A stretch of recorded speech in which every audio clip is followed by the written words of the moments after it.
Tentanglah suatu waktu di awal penciptaan, ketika langit dan bumi masih kosong dan gelap.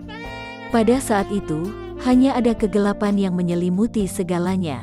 Tapi kemudian, sebuah suara terdengar di ruang hampa yang mengatakan, "Hendaklah ada terang." Saat itu juga, terang datang, memecah kegelapan dan menyebar ke seluruh penjuru. Cahaya itu dipisahkan dari kegelapan, dan dengan cemerlangnya, disebutlah terang itu sebagai siang dan kegelapan itu sebagai malam. Ini adalah hari pertama dalam penciptaan. Kemudian, suara itu berkata lagi, "Hendaklah ada kebentukan antara air dan air." Lalu, permukaan air yang terpisah membentuk langit yang menakjubkan di atas dan lautan yang mengalir di bawah. Langit itu disebut langit dan lautan itu disebut bumi. Hari kedua berakhir dengan penuh keajaiban.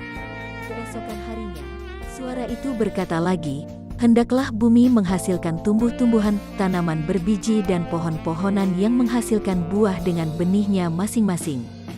Maka bumi itu mengeluarkan berbagai jenis tumbuhan yang beraneka ragam, menghiasi permukaannya dengan keindahan alam. Ini adalah hari ketiga dalam penciptaan. Pada hari keempat, suara itu mengatakan, "Hendaklah ada cahaya di langit untuk memisahkan siang dan malam, dan untuk menandai musim, hari, dan tahun." Maka terbentuklah matahari yang terang bercahaya, bulan yang misterius, dan bintang-bintang yang bersinar di langit. Waktu pun menjadi teratur dan tercatat dalam hitungan yang teratur. Pada hari kelima, suara itu berkata, "Hendaklah air di dalam lautan dipenuhi oleh makhluk hidup, dan hendaklah langit dipenuhi oleh burung-burung yang terbang di atas bumi." Air menjadi rumah bagi berbagai makhluk laut, dan langit dipenuhi dengan keindahan dan keberagaman burung-burung yang melayang tinggi di angkasa. Akhirnya, pada hari keenam, suara itu berkata dengan penuh kasih, "Hendaklah bumi menghasilkan semua jenis makhluk hidup, hewan ternak, binatang melata, dan binatang-binatang liar." Dan seketika itu juga, bumi pun dipenuhi dengan kehidupan yang beragam, mulai dari hewan-hewan yang berkeliaran di darat, hewan-hewan yang berenang di lautan, hingga binatang-binatang yang merayap di permukaan tanah. Penciptaan selesai pada hari ke-6. Semuanya sangat indah dan sesuai dengan rencana Sang Pencipta.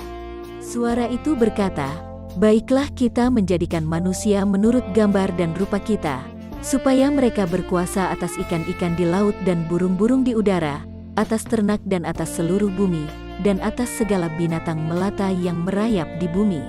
Dan dalam keajaiban terakhirnya, Sang Pencipta menciptakan manusia, laki-laki dan perempuan, untuk menjadi pengurus dan penjaga atas ciptaannya.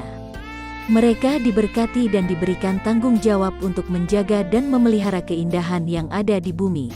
Dengan demikian, penciptaan semesta dan segala isinya selesai dalam 6 hari. Sang Pencipta melihat semua yang telah Ia ciptakan dan menyatakan bahwa semuanya sangat baik. Penciptaan berakhir,